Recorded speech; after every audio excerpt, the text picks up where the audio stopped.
এতদিন জানতাম মামা শকুনি, স্বামী শকুনি জানতাম না। মিথ্যের উৎস কোথায় লুকিয়ে একটু মাটি খুললেই দেখা গেল। তার মানে এতক্ষণ ভাবছিলাম শ্বশুর মশাই হচ্ছেন দায়ী, কিন্তু শ্বশুর মশাই কতটা দায়ী? তার চেয়ে তো বেশি দায়ী তার ছেলে। আমি সত্যিই বলছি যে আমি মানে খুঁজে পাচ্ছি না। আমি কিছু বলতে চাই। বলুন। আমার আমার নিজের জীবন, এই গল্পটার সঙ্গে কোথাও একটা আমি টাচ পাচ্ছি। আমার বিয়ের পর আমার বাড়ি কাছাকাছি, কিন্তু আমাকে আমার বাপের বাড়িতে যেতে দেওয়া হতো না। আমি ওর কাছে খুব কান্নাকাটি করতাম এবং আমি আমার মায়ের ভীষণ আদরের মেয়ে, খুব স্বাধীনভাবে মানুষ হয়েছি আমি। খুব কান্নাকাটি করতাম যে আমি পাচ্ছি না মাকে ছেড়ে থাকতে। ও আমাকে বলে যে তো অফিস থেকে ফেরার পথে তুমি দেখা করে এসো মায়ের সাথে। আবার শ্বশুরমশাই কোনোভাবে সেটা বুঝতে পেরেছিল, হয়তো কোনো একটা দোকানে ঢুকে কোনোদিন বসেছিল, সেটা ফলো করেছে। বাড়িতে যখন চূড়ান্ত অশান্তি হয়, বারবার আমি ওর দিকে তাকাচ্ছি যে ও কেন কিছু বলছে না। হি কান্ট, কিচ্ছু বলেনি। আমি ঠিক 10 থেকে 15 মিনিটের জন্য শুধু মাকে একটু দেখতে যেতাম। এইটা ছিল আমার মস্ত বড় ভুল জীবনের। আমার তো বিয়ে হয়ে গেছে না, আমার কোনো অধিকার নেই আমার মা বাবার সাথে দেখা করার, কোনো অধিকার নেই। এখান থেকে শুরু আমার ভাঙনের। আমাকে সব কিছু বন্ধ করে দিয়েছিল ওরা, কিচ্ছু করতে দেয়নি। কারণটা কি? কারণ ওদের মনে হয়েছিল আভিজাত্য ক্ষুণ্ণ হবে। ওই জন্য আমি বললাম যে দোকানে বসলে কি আভিজাত্য নষ্ট হয়? দাদা, আর কিসে কিসে আভিজাত্য নষ্ট হয়?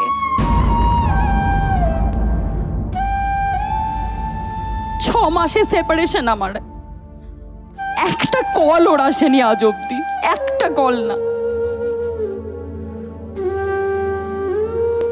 আপনি আপনি ওনার কলের আকাঙ্ক্ষা করেন? এরপরেও আমি আর করি না। আপনি আপনার জীবনের কথাটা এইভাবে আমাদের সামনে হাট করে বলে আপনি আমাদের পবিত্র করলেন।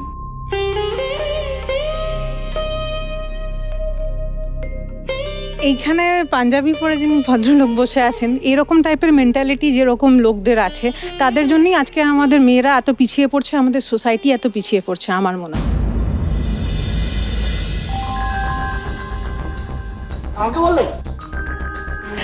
আপনি এবং আপনার মতো হ্যাঁ, ওনাকে মাইকটা দিন, এক্ষুনি উত্তর দিচ্ছেন, বলুন। আমি বলেছি কি আমার ব্যবসা রয়েছে, সেই ব্যবসাটাকে বাড়িয়ে নিয়ে যাওয়াটা কি অন্যায়? না, কিন্তু ব্যবসাটা আমার ব্যবসাটাকে এই আমার বাড়িয়ে নিয়ে শব্দটাই যাওয়া আপনি আমার জোর পর কে আসবে? ছেলেই তো থাকবে। আপনি কি আপনার বৌমাকে দিয়ে যেতে পারেন? আবার অবশ্যই, কেন দেওয়ার কি আছে? নাকি সেটা এখানে আমার বলছি? বংশের, সেটা আমার বংশের, আমার বংশের বাইরে তো নয়। বেশ, আপনার মতামতটা শুনতে চাই। শ্বশুর কিন্তু দুটো অপশন দিয়েছিল, যে একটা আপনি ভালো চাকরি করুন, আমরা অবশ্যই চাই, আমাদের প্র্যাকটিক্যাল, এটা বাস্তব। এখন আমরা চাই একটা সাম্মানিক কাজ করুক। কোনটা ভালো চাকরি, কোনটা খারাপ চাকরি, আপনি কোন প্যারামিটার দিয়ে সেটাকে দেখছেন আমাকে একটু বলবেন? ঠিক বলেছেন। আপনি কি স্যালারি এবার আমি দিয়ে আমার কথা দেখছেন? বলি। এখন আমরা চাই একটা সাম্মানিক কাজ করুক, স্কুল টিচার হোক সবাই চাই, আইএএস হোক সবাই চাই। তাহলে আজকের দিনে বলবো আমি সোনা বেচবো, ইমিটেশন বলবো, কালকে বলবো তরকারি বেচবো, তারপরে বলবো আমি মাছ বেচবো। পরিচয়টা কোথায় গিয়ে দাঁড়াবে মেয়েদের? মেয়েদের পরিচয়টা কোথায় গিয়ে দাঁড়াবে? মাছুলি পরিচয় গিয়ে দাঁড়াবে। তার বৌমাকে বের শিক্ষিকা পরিচয় দাঁড়ালে আমরা সম্মান দেবো। একদম বলবেন না, কোনো সম্মান অসম্মান বলে কোনো কাজ নেই পৃথিবীতে।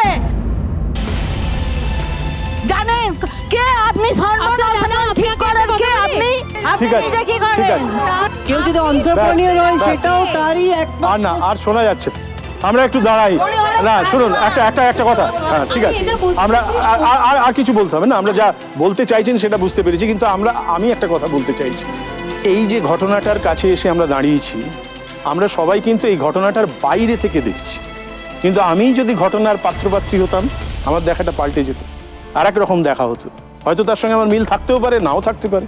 তাই যার জীবনের আদলে আমরা এই গল্পটা ভেবেছি, গল্পটাকে নির্মাণ করেছি, তৈরি করেছি, এইবারে তাকেই ডাকবো।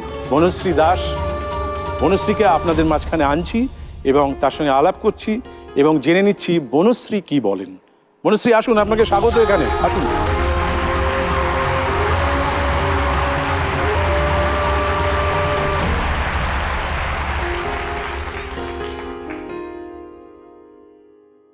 বসুন।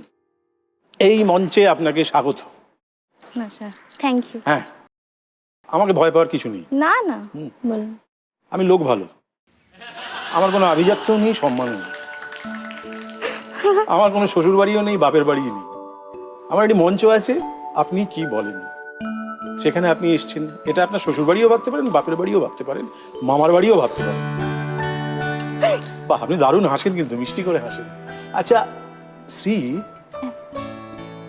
শ্রী বলাটা উচিত নয়, কারণ আপনার আগে একটা বনশ্রী আছে, বোন হ্যাঁ। আছে।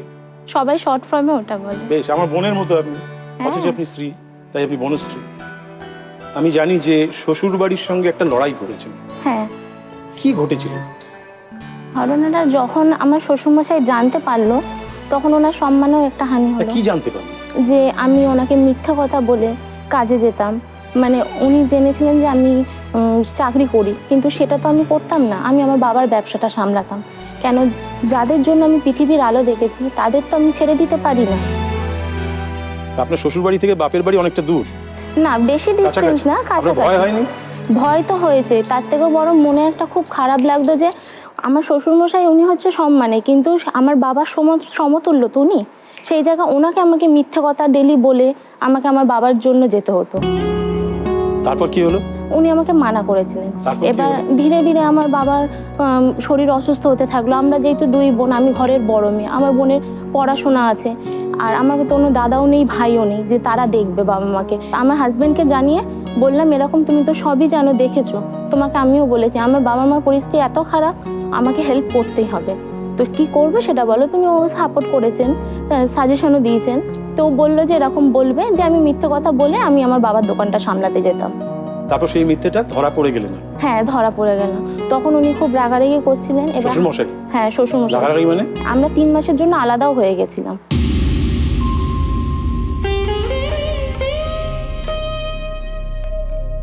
খুব কষ্ট হতো আমার এমনি, যখন মানে মাথা আমি নিজে মনে মনে যখন একা থাকতাম এটাই তারপরে ভাবতাম। কি হলো? মানে যখন শ্বশুরমশাই জেনে গেলেন আপনি আলাদা থাকলেন, সেই সময়টা কি হচ্ছিল?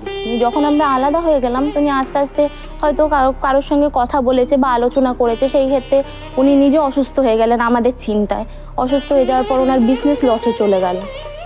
আমরা যখন জানতে পারলাম, আমি আমার হাজব্যান্ড, তখন আমি হাজব্যান্ডকে বললাম, দেখো, যখন বিপদের দিনে মিথ্যে কথা বলে আমি আমার বাবা মায়ের পাশে দাঁড়িয়েছি, সেই ক্ষেত্রে তোমার বাবা মাও কিন্তু তোমার দায়িত্ব কর্তব্য করে।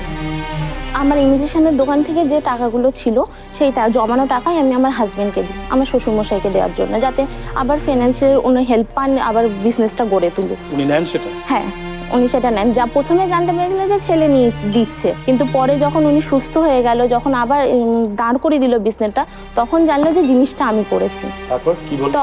তখন উনি খুব গর্বিত ফিল করলেন। তাহলে সেদিন মিথ্যেটা বলে ভালোই হয়েছিল? আমি তো মনে করি ভালোই হয়েছিল। তার জন্য আজকে দুটো পরিবারকে নিয়ে দাঁড় করাতে পেরেছি, সুস্থ মতন আছি। আমার একটা দোকান থেকে আজকে 3টে দোকান হয়ে গেছে। বাহ, আপনি এইটুকু ভেঙে এতটা জুড়ে দিয়েছেন। হ্যাঁ, তাই তো? হ্যাঁ, সেই জন্য আপনাকে একটা নমস্কার জানাই, একটা কুর্নিশ জানাই, একটা সালাম জানাই। Thank you. এবং আমরা সবাই মিলে দাঁড়িয়ে উঠে ওনাকে একটা অভিবাদন জানাই, হ্যাঁ, যাকে বলে স্ট্যান্ডিং ওভেশন। আপনি দারুণ কাজ করেছেন। আমরা অনেক বড় বড় কথা বলি, সমাজ বিপ্লব, অমুক তমুক বলি, কিন্তু আপনি একটা নিজের মাটিতে দাঁড়িয়ে আমাদের শিখিয়ে দিয়েছেন যে কোনো সত্যে পৌঁছতে গেলে একটা কাঁটার পথ পেরোতে হয়, তাই তো? তাই আমি একটা জিনিসও বলতে চাই, বলুন। যে আজকে এখানে এসেছি, আমি শ্বশুরমশাই বলছি, সেই মিথ্যে বলার জন্য আজকে এত ভালো জায়গায় দাঁড়িয়েছি, সেই মিথ্যের জন্য যেন আমাকে ক্ষমা করে দেয়। শ্বশুরমশাইকে বলছি? হ্যাঁ, আমি যে মিথ্যে বলেছি তার জন্য আমাকে ক্ষমা করে দিও, আর আজকে যে আমার পাশে এখনো অবধি দাঁড়িয়ে আছো তার জন্য অসংখ্য ধন্যবাদ। আমরা আমাদের এই অনুষ্ঠানে ঠিক ভুল ভালো মন্দর চেয়েও বড় কথা, আমরা নিজেদের খুব শুধরে নিতে চাই, আমরা মাপ চাইতে চাই, আমরা ক্ষমা চাইতে চাই, কারণ জানি ক্ষমা চাওয়াটাই সবচেয়ে সোজা। আমরা বারবার ফেরত আসবো আপনাদের কাছে এই আকাঙ্ক্ষা নিয়ে। আমরা জানতে চাইবো আপনি কি বলেন, আমি জানতে চাইবো আপনি কি বলেন, আমি জানতে চাইবো আপনি কি বলেন, এবং আপনাদের সবার বলাকে আমার মূলধন করে পরের দিন আবার ফেরত আসবো এবং জানতে চাইবো আপনি কি বলেন। ধন্যবাদ।